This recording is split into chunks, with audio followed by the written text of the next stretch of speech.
Salve, selamat pagi saudara-saudari terkasih dalam Kristus. Pada kesempatan kali ini saya akan mengajak teman-teman sekalian untuk merefleksikan kembali masa aksi puasa pembangunan yang telah kita lakukan pada minggu-minggu sebelumnya. Nah, pada masa APP kita kali ini, kita diajak untuk berjalan bersama sebagai umat Allah dengan tema berjalan bersama untuk mendengarkan, meneguhkan, dan mewartakan. Melalui ketiga pertemuan ini, kita diajak untuk semakin menyadari panggilan sebagai gereja yang hidup.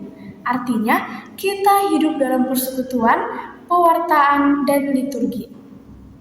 Teman-teman sekalian, mari kita bersama-sama mendalami dan menghidupi pesan ini dalam kehidupan kita sehari-hari. Nah, pada pertemuan pertama, fokusnya berada pada persekutuan, yang artinya kita sebagai umat beriman diajak untuk meningkatkan persekutuan dalam kebersamaan dan kepedulian. Persekutuan berarti kita tidak hidup sendiri, tetapi sebagai satu keluarga Allah. Kita dipanggil untuk saling mendengarkan, saling peduli, dan saling membantu. Seperti yang digambarkan dalam bahan APP, persekutuan nyata terlihat dalam kehidupan sehari-hari, seperti mengunjungi orang sakit, membantu yang membutuhkan, dan hadir bagi sesama yang membutuhkan juga. Pesan utama yang bisa kita dapat pada pertemuan pertama ini, yaitu gereja itu hidup ketika umatnya saling peduli. Sekarang kita akan membahas pertemuan yang kedua. Fokus pada pertemuan yang kedua ini yakni pewartaan, yang artinya kita diajak untuk menjadi pewarta Injil melalui dialog dan juga kesaksian hidup, bisa seperti pengalaman hidup kita sehari-hari. Pewartaan bukan hanya berbicara tentang Tuhan, tetapi hidup jujur, berbuat baik, dan menjadi teladan. Bahkan, di zaman sekarang, pewartaan bisa dilakukan melalui media sosial, percakapan sehari-hari, dan sikap hidup kita. Pesan utama yang bisa kita ambil dari pertemuan yang kedua ini adalah setiap kita adalah pewarta, bukan hanya imam atau katekis. Yang artinya itu kita semua bisa menjadi seorang pewarta.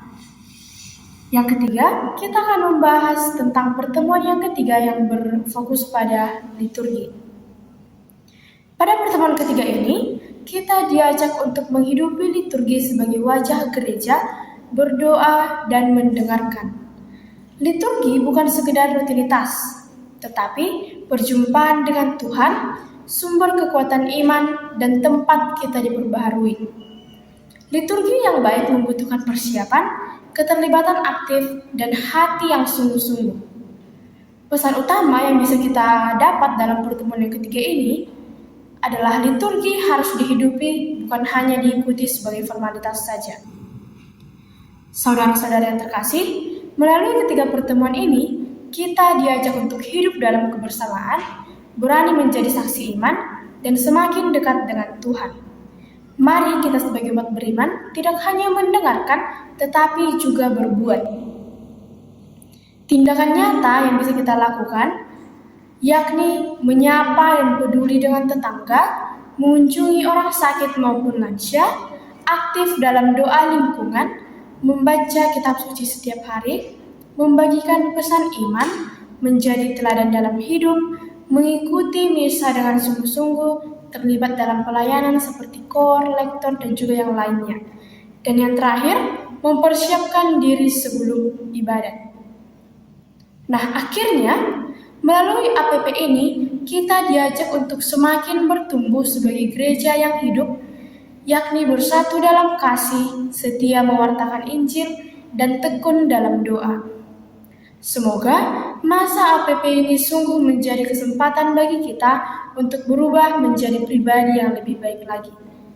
Tuhan memberkati kita semua. Amin. Terima kasih teman-teman sudah mendengarkan katekesi singkat saya mengenai fokus-fokus pendalaman APP 2026. Terima kasih.